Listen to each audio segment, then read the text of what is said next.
Oy, good morning mga baka. Dinala kayo dito dahil maraming damo. Good morning, Bitina. Hindi pala si Bitina to eh. Yung lalaki. Ito.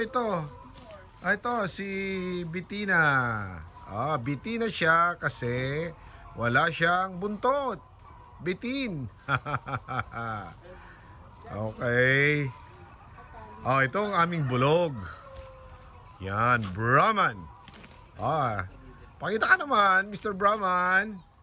Sarap ng kain natin Okay, ito po yung aming mga konting mga baka dito sa BTR. Bakit magdumi yung puwet ni Bitina? Ayun nga, tinira siya, mami. Tingin, kaway-kaway. Ricky Boy, ang aming manager.